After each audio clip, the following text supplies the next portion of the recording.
One of my favorite things to use in the classroom to help build community and help students see value for themselves within that classroom is starting off a class. It wouldn't have to be every day, maybe every couple days, maybe every 3 days, with attendance questions.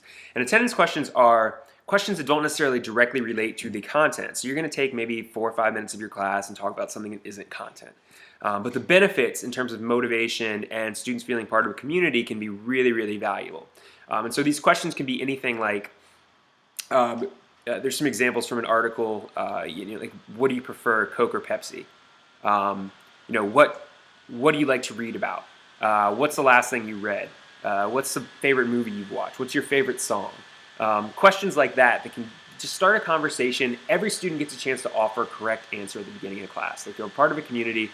Um, it helps build confidence, and those students will most likely be more invested in what comes up in the class after these attendance questions. So I use them in my college classes all the time, or not all the time, but probably 4 or 5, 6 times a semester. Most recently, we did one. What was the most valuable thing you experienced over spring break? We have a lot of students who go to alternative spring break, things like that. And some of the stories they share were amazing of going to these schools in foreign countries and working with students. One student actually went to New York City and volunteered at like a rehab facility for people with severe drug issues, and just talking about the stories that he had interacting with these people and the new perspective it gave him.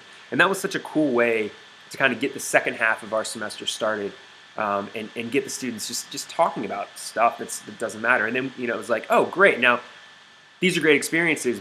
Build on those as we go forward in this semester in terms of your work with other students, your work with other people, and how that relates to what we're doing here in terms of helping kids be successful. And so these attendance questions can be really, really cool. And I gave a couple of examples, so hopefully you can come up with something that'll relate to your kids, and it'll be helpful.